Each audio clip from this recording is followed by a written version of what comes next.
Donc, pour le numéro 6 de la bio, on nous demande de faire quelque chose donc de 4 façons différentes.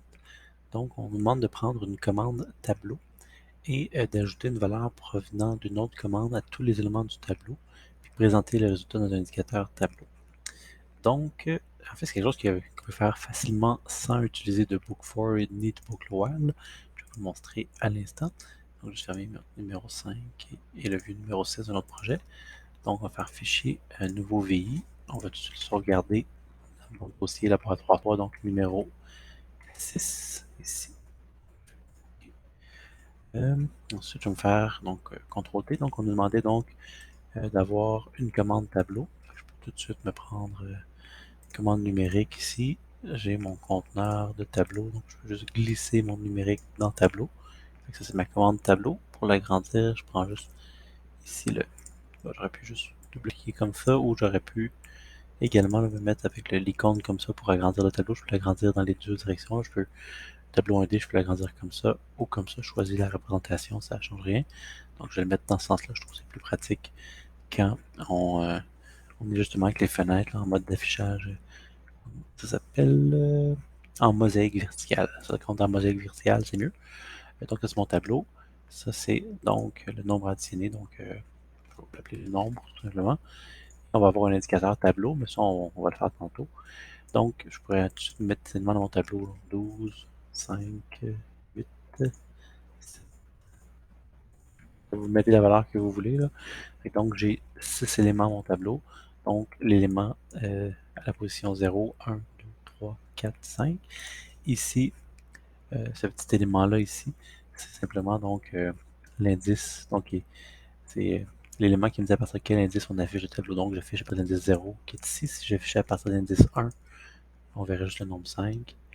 Et à l'indice 2, on commencerait à 8. Donc, on va recommencer à 0. Donc on affiche à partir de l'indice 0. Et mon nombre ici, on pourrait dire, je vais additionner, je sais pas, 5. On va dire, ouais, 5 c'est bon, on va additionner 5. Je pourrais tout simplement utiliser le polymorphisme de la bio pour juste dire, j'ai un nombre, additionner un tableau. On va créer donc un indicateur tableau ici. Ça, c'est mon résultat. Donc, juste à côté. Donc ça fonctionne. Donc le nombre 5 devient à 12. À 5 pour faire 10, à 8 pour faire 13, à 7 pour faire 12, à 6 pour faire 11, à 1 pour faire 6. Je vais rajouter une autre valeur, un 4, exécuter, et 4 plus 5, ça fait 9. Ça fonctionne assez bien comme ça.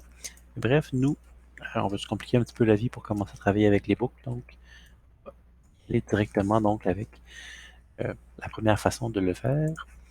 Donc on nous dit, oups, 3. Donc par une boucle for avec auto-indexation. Donc ça c'est le 6A, j'aurais dû le renommer. Hein. C'est ma faute. Ouais, je vais fermer mon fichier tout de suite. Donc je vais faire ici j'ai fermé mon fichier, puis je vais faire un clic droit ici. J'aurais pu le laisser ouvert, je pense. Je vais faire clic droit, renommer. Ouais, il m'a laissé le faire. Je vais l'appeler 6A. OK. Puis vous voyez, il me laisse le renommer ici. Renommer ici. Fait que si vous voulez renommer votre fichier, n'allez surtout pas le renommer directement dans votre dossier. Ouvrez l'explorateur de projet, renommez-le directement là. Le changement va se faire, puis il ne va pas y avoir d'erreur. Donc, on va faire CTRL-T pour être côte à côte. Donc, 6A, on va avoir une boucle for, donc on va mettre notre boucle for. Et ici, on nous dit de le faire avec ça en utilisant l'auto-indexation. Donc, la boucle for, pour pas qu'il y ait d'erreur, vous voyez, j'ai une erreur ici, ça me dit elle n'est pas câblée, il n'y a pas d'entrée pour l'indexation. Et il n'y a pas d'entrée pour l'indexation. Donc, soit que le n n'est pas câblé, ou il n'y a pas d'entrée pour l'indexation. Donc, si je câble le n avec une certaine valeur, je pourrais dire, bon, j'ai 6 éléments dans mon tableau. Oups, j'aurais dû garder des valeurs par défaut. Ça, c'est ma faute. 4, 5, c'est 10 à tout. J'ai un générateur pour l'instant, là, pour juste faire désigner les valeurs actuelles comme défaut pour être sûr de ne pas me faire prendre la prochaine fois. Donc, dans édition, désigner les valeurs comme défaut, comme ça, j'aurais plus jamais à rentrer de valeur dans mon tableau. Général, je pourrais lui dire, bon, j'ai 5 éléments, je crée une constante, on fait 5 fois. Sauf que c'est pas la façon la plus pertinente de le faire. J'aurais pu également dire, prendre la fonction, on peut prendre la fonction qui va me chercher ma taille de mon tableau, donc peu importe, si j'ajoute un deuxième élément, si j'ajoute 6 ici, un sixième élément, j'ai maintenant 6 éléments au tableau. Fait que la taille du tableau va me sortir la taille. Donc, si j'ai 6 éléments, ça va me sortir un 6 ici. Ça fonctionne. Vous voyez, j'ai plus mon erreur ici. Sauf qu'il y a une façon encore plus pratique de faire ça en utilisant l'auto-indexation. Donc, c'est d'enlever ça. Et la view, si je relie mon tunnel d'un tableau à une boucle, la view comprend que j'ai plusieurs éléments dans mon tableau, j'en ai 6, et se dit donc, en envoyant donc mon tableau ici, il va venir prendre chacun des éléments à la fois. Donc la première itération de la boucle, il va aller chercher l'élément 12.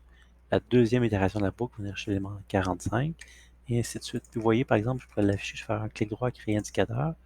Vous voyez, maintenant, c'est plus un tableau, c'est une commande numérique. Puis si on les affiche lentement, donc je vais mettre info temporelle, on va attendre 500 millisecondes pour bien voir ça. Donc, ça, c'est ma valeur numérique qui est ici.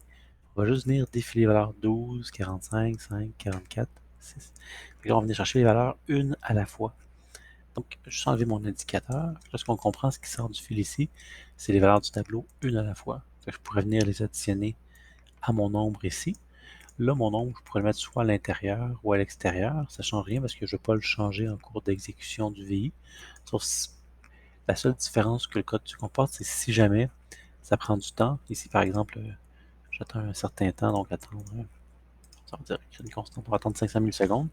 Si je fais ça comme ça et que ça me prend donc que je décide de changer la valeur en cours d'exécution de la boucle avant que ce soit tout terminé, ben, comme j'ai le 10 qui est rentré dans la boucle, ça va juste garder 10. Si j'ai la valeur à l'intérieur de la boucle, je vais enlever ça ici, là je pourrais changer la valeur donc en cours de calcul de mon nombre. Fait que moi, je ne vais pas vraiment vouloir la changer, fait que je vais juste la garder à l'extérieur et je vais enlever le temps. En fin de compte, je pourrais juste vous montrer ce serait quoi le comportement. On va juste le garder à l'intérieur pour l'instant, puis faire un petit exemple avec ça. Donc, je vais simplement additionner. Fait que là, maintenant, vous voyez, j'ai mon nombre ici et j'ai chacun des éléments du tableau qui va venir un à la fois s'additionner. Avec la première itération de la boucle, je vais avoir 12 plus 10 qui me fait 22. Deuxième itération de la boucle, 45 plus 10 qui me fait 55. Et ça va être un nombre différent à chaque fois. Puis, comme par magie, si je sors un élément de ma boucle, vous voyez maintenant, j'ai un nouveau tunnel auto-indexé. Là, ça s'accumule. Fait que donc, à la première itération de ma boucle, j'ai le 12 qui va sortir d'ici, qui va venir s'additionner à mon 10. Et il va avoir mon 22 ici, il va être stocké ici dans un tableau en mémoire. Prochaine itération de la boucle, je vais avoir 45 qui arrive ici, plus le 10. Ici, ça me fait 55 qui est stocké encore dans un tableau et que je peux envoyer ici. Donc, si j'exécute ça, c'est sûr, ça prend du temps à cause de ma petite ampoule, mais je vais avoir la somme, pas ma petite ampoule, la montre qui me fait attendre 500 millisecondes.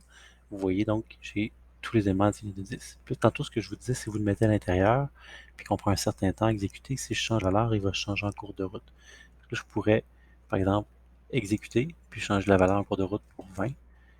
Là, vous devriez voir probablement, vous voyez ici, ça a été de 20, de 20, et ici, c'était 10.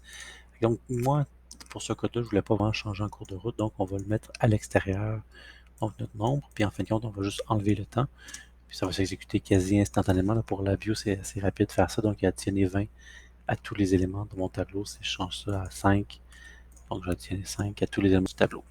Fait que donc, je pense que c'est pas mal tout pour le numéro 6. Donc, ça utilise donc les tunnels, l'auto-indexation. On a pris une boucle for et on a utilisé donc l'auto-indexation. Prochain, on va le faire donc sans utiliser l'indexation.